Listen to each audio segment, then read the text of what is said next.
Hey friends, welcome back. We just made a cheesecake to gift Papaw for his birthday with an Oreo crust. So I'm just cleaning up the mess. Let me show you how we did it. And the recipe's in the description box, of course. Let's do it. All right, let's start with the Oreo crust. Got the pie dish, food processor, and we're gonna do about 30 Oreos.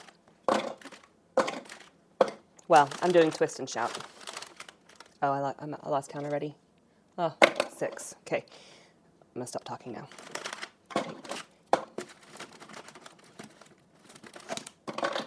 Okay, and these are regular, not double stuffed. And now we're just gonna turn this and pulse it. Okay, we're gonna add in a stick of butter. So this is like graham cracker crust, except just Oreos and butter.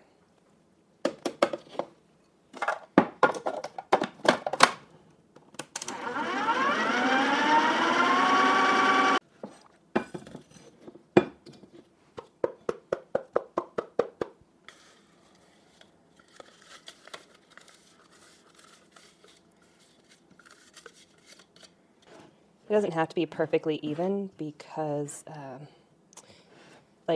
nobody's gonna see all the grooves in here. I'm just trying to get it compressed really well. All right, we're gonna call that good.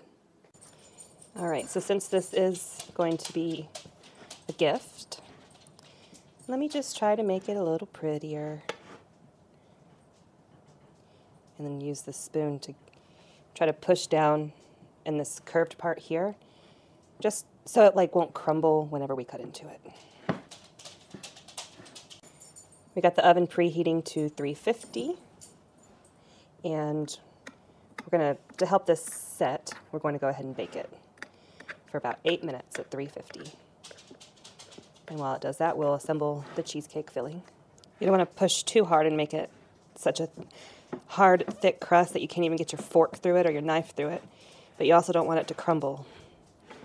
So you got to find that medium ground where it's compacted, but not to the point it's going to be like trying to fork some cement. All right, 32 ounces of cream cheese, which is 4 8-ounce blocks at room temperature. We're going to stick all 4 of them in here.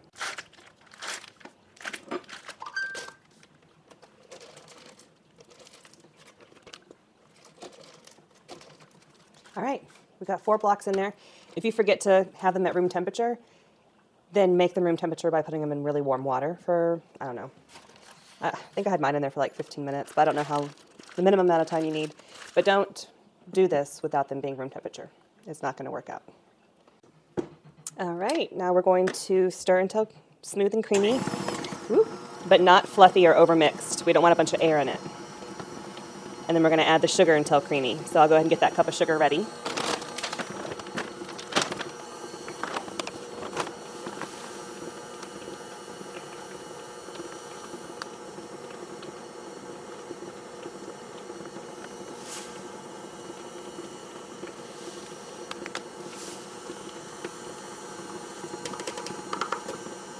This is our homemade sour cream. I did a video over it if you want to know how to do it. It's really easy.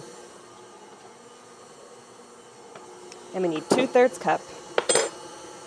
I'll go ahead and stop this because it's looking very creamy. All right, we got the sour cream in. Now we're going to add the vanilla. 1 and 1/4, no, 1/2.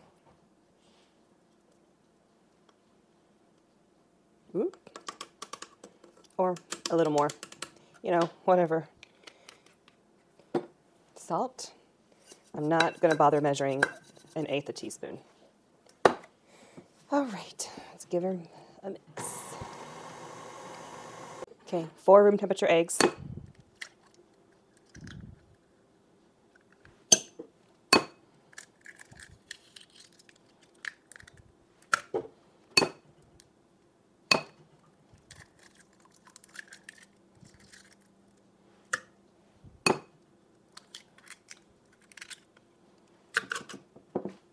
Oh, where'd you come from?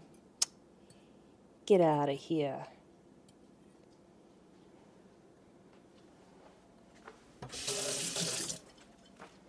All right, so it's room temp eggs, lightly beaten.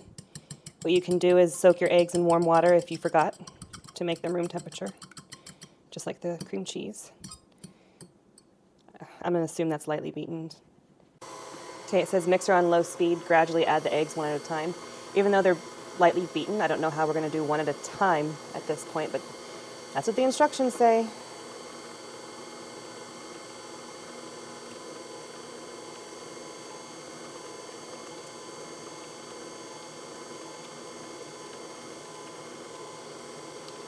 Alrighty, so now that the eggs have been mixed in, we're going to scrape the edges again. Yeah, now we're going to add some chocolate morsels, if I can find them. Ah, there they are. Some of them. So I'm following a recipe, but I'm making it my own because the Oreo crust is my idea, not in the recipe that I'll link. And then I want to add these morsels because I want it to be chocolatey, but not like just chocolate syrup on top. Like I want it to be chocolatey, incorporated, chocolatey crust. And then I might bring some chocolate syrup because like we know how to make our own chocolate syrup now. I did a video over that too. I have a couple morsels in here and just going to, oh, I want to scrape the sides one more time. I forgot for a sec this is actually a gift. So I'm not going to bring chocolate syrup. I'm actually just going to cut this into pieces and package up a couple slices as the gift. And Evan's been really wanting cheesecake, so he'll get a couple slices as well, instead of sending my whole pie dish home with another person. Send home some in a Tupperware. So there's that. So we'll taste it, Evan and I, and then we'll add chocolate syrup to the top if we think it's a good idea. That is what we're going to do. All right, sides are scraped. One more little mix. Make sure everything's incorporated. All right, that's it. Let's get the pie crust. I thought it would be yummy to add chocolate syrup to the batter, but we'll try that another time. I don't want to experiment too much when I'm trying to gift it to somebody. I don't want to screw it up. All right, crust just came out of the oven. We're going to drop the oven temperature down to 325. I'm not sure if I should let this cool for a sec before we put this in, even though it's going to go right back in the oven. I don't know. All right, chocolate chips are sinking in the batter a little bit, which I completely forgot to think about. There's a trick you can do to prevent them from sinking, and I completely didn't even think about it at all. Well, look how much there's enough for a whole other pie in here. What? I thought this pie dish was a little bit bigger than that. All right, well, I guess I'm making two. Okay, well, let's get this one in the oven. I'm not gonna waste perfectly good pie filling, so we're making two. I'm gonna put this, ooh, that's still hot, in the oven at 325 for 75 minutes is what it says. And we're gonna look for the edges to be golden brown and slightly puffed, and the center to still be jello jiggly, it says. But when you touch it, it'll spring back. It has bounce to it. But solid on the top layer, but still jiggly when you jiggle it. That's what we're aiming for. And I would go a little bit higher, but I just want to make sure there's enough filling for the other pie. I'll make the crust go less high on the next pie.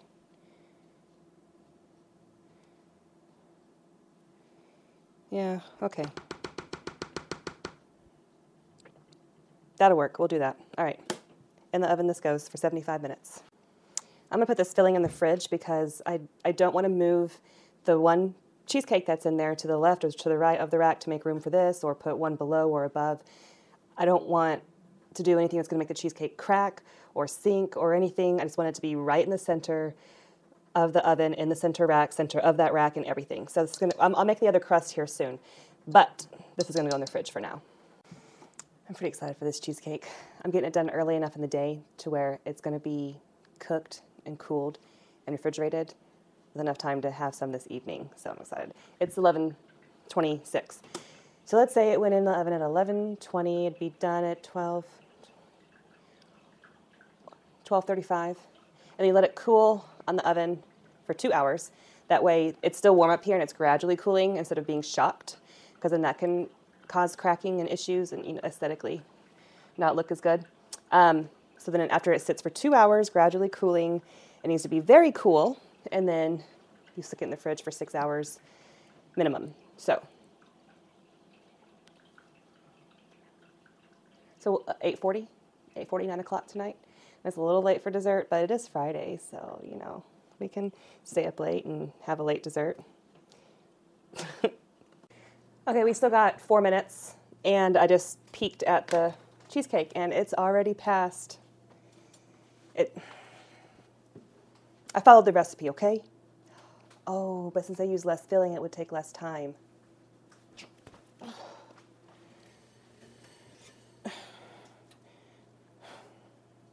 Okay, it's cracked, so it's not pretty. Oh well. It's still jiggly. Okay, it's not too far gone. It's okay. It's okay. Tell myself that. It's okay. And the edges are a little browner than lightly golden.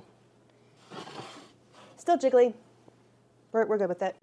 Well, I guess since I'm making 2, the prettiest pieces are going to go to Papaw for his birthday. All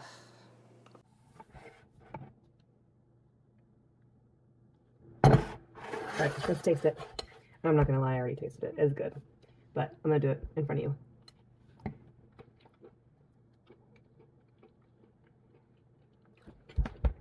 Good job. Pat on the back. That's good. See you later.